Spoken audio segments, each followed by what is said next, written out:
The second round of the 2018 Masters Tournament wrapped up Friday. The big question now is who will make the cut and play for the green jacket.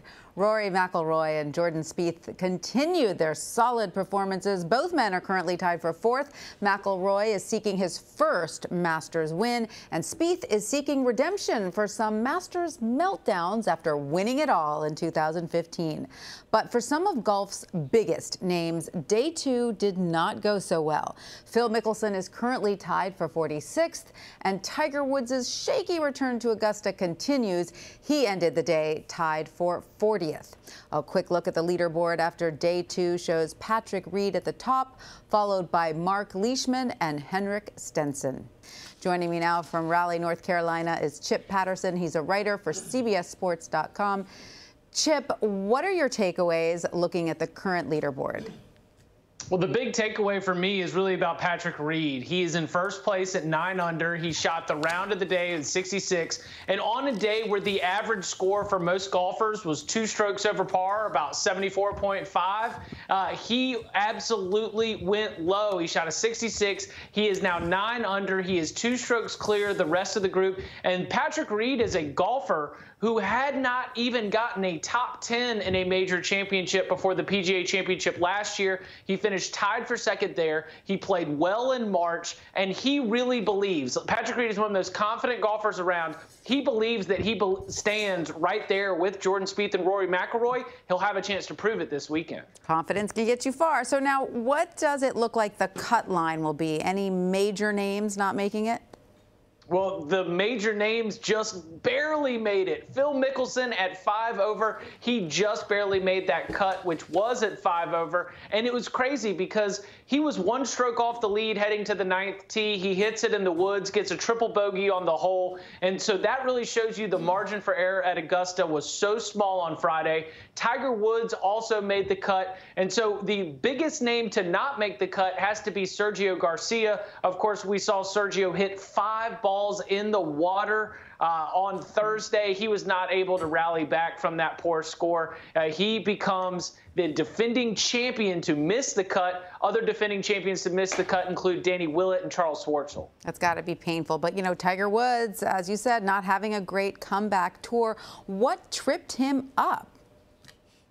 He couldn't limit the mistakes. He was playing bad golf, and on a day where the course was already tough, you were going to need to be able to avoid the bogeys and double bogeys that were going to be out there.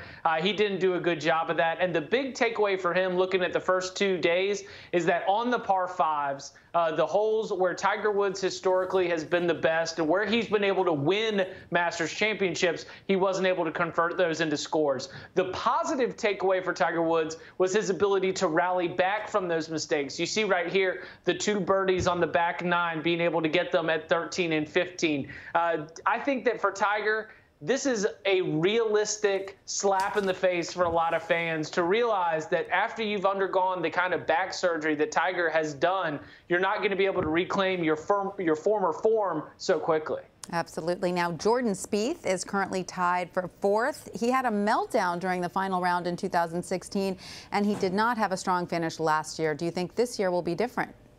Well, let's take it easy now because he's never finished lower than tied for 11th. So Jordan Spieth, pretty much anytime he takes the course at Augusta, is going to be expected to contend for a title. So far, so good for Jordan Spieth. Here's what I like about Spieth's round on Friday. He had a really bad shot on the first hole. He had a really bad shot on the second hole, but then he rallied back from it. He told his caddy, Michael Greller, between the 9th and 10th hole, if we can get 2 birdies on the back 9, we will stay in this tournament. That's exactly what he did. He got it done at 13 and 15, and so that puts Spieth in the position where he is going to know exactly what he needs to go, when to hit the gas pedal, when to hit the brakes, and I give him a good shot to win this thing. So he's in good shape. All right, but sharing 4th place with Spieth is Rory McIlroy. He only needs a Masters win to complete a career Grand Slam. Do you think he's on pace for that? Yeah, I do. I think Rory McIlroy is in a great spot. He's one of only 5 players of the 87 in the field to be under par on both days. He seems to know that being able to par is okay in terms of winning a green jacket, particularly going into a weekend where we're expecting some thunderstorms and some rain showers on Saturday. He had an incredible quote. I mean, he said, "I don't need to play my best golf in order to win.